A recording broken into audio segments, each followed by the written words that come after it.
Boop, boop, boop, boop, boop, boop, boop. Hey there, Jamie. Guess what? It's Tuesday. We're going to start with a fresh rant today because, as you can tell, this is a slightly less formal topic. I had just finished one rant that I was completely not proud of, so we're going to start again from scratch, and we're going to try to do something a little less heavy and a little less preachy because no one likes heavy and preachy, right? So, one of the things I want to kind of ramble about today, because this is a just stream of consciousness, is probably going to be completely unedited because I want to try something a little bit different with the vlog, and I want to see how that goes. So what I want to talk to you guys about today is the importance of understanding what it means to be a geeky, nerdy person, and what this can mean for a community on the level of if you're looking for something to get involved with, if you're looking for someone who shares similar interests as you that are not illegal, and I wish I didn't have to specify that, but I've had several posts drawn to my attention about people doing less than moral things in the name of better interests, and that's a whole nother topic for another day. That notwithstanding, what is super amazing about being a nerd and how it's changed in the last 5 years. So I'm sure most people are aware, especially if you're in my age category, which is getting on towards the 30 mark, which, holy crap. I'm not actually that old, but just realizing it is... When I was in high school, I wasn't a terribly popular kid, and that's entirely my own fault. I was a creepy kid. I didn't have very well-developed social skills, and that's what it's...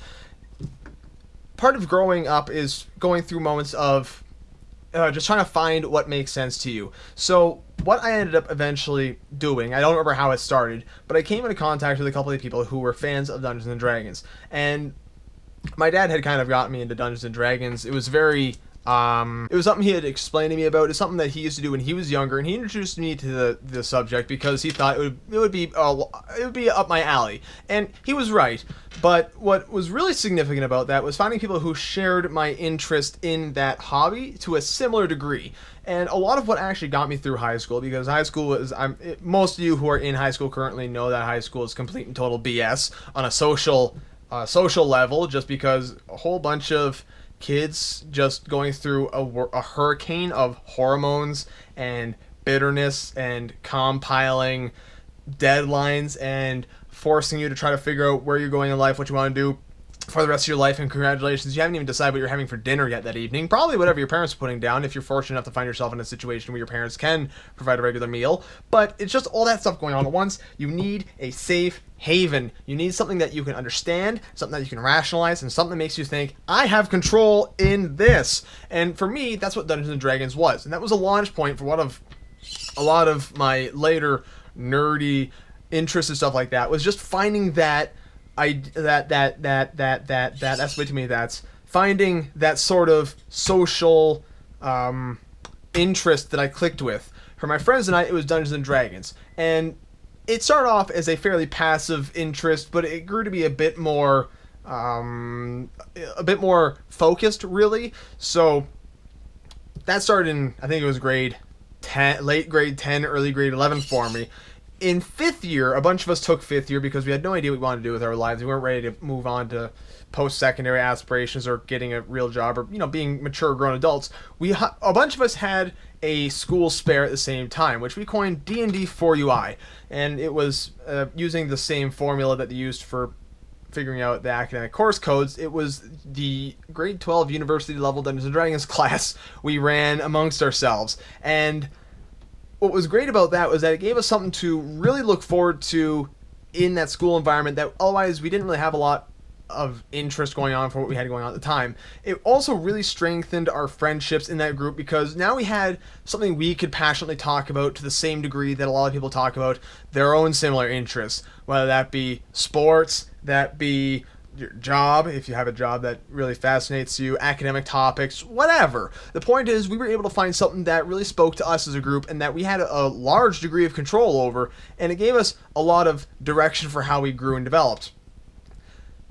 If you're someone in high school, or you're even just someone outside of high school, or just anyone in life trying to figure out what is something that, if you're trying to look for connections for people and connections that you can relate to people and you're having a hard time with it, one of the things you really should be doing is taking a look at your interests. And for nerd hobbies, that's becoming so much more accessible now as a group that we can really start to connect with people who have similar interests. And this is important to do outside of an internet environment. This is important to do in general, because most importantly, it gets you out of the house. And let's not understate the importance of getting out of the house more often, speaking as someone who lives in their basement way too much.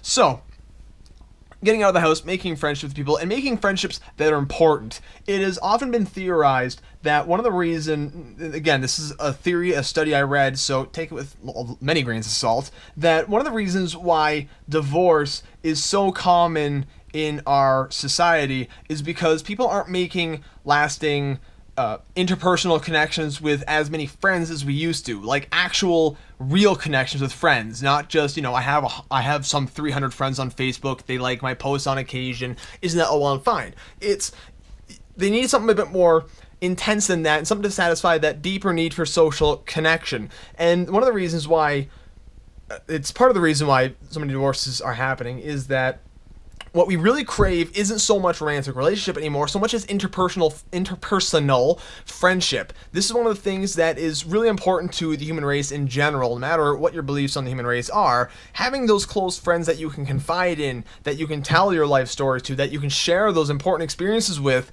that's what's important and what a lot of us are lacking in our common day lives. I have found that I've also been severely lacking this until I went to school recently. I've started making new interpersonal friendships with people I'm in class with.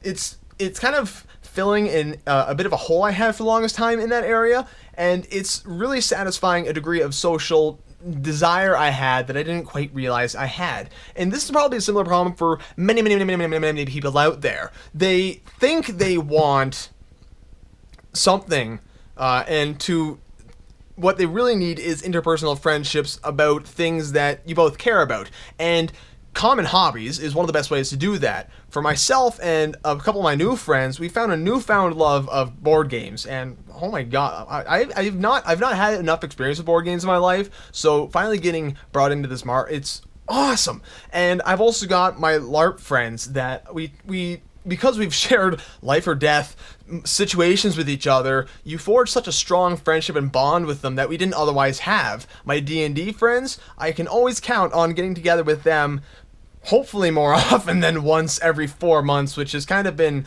mostly this guy's fault in the past because I had an awful irregular work schedule and it just made scheduling a nightmare. But we can get together and we can go change the world and we can go do something just so epic that you just can't do in a lot of other things. And if you're a gamer, think about all the amazing things you've done in games and the amazing stories you've had, and think about how just mind-blowingly awesome it is that you can pick up a controller with a friend, and whether that's racing a cart over a loop-de-loop and in the clouds, whether that is fighting against the alien scourge that is trying to overtake your world, or just teabagging the noob on the game, it doesn't matter. You have it's so important to do that with people physically there.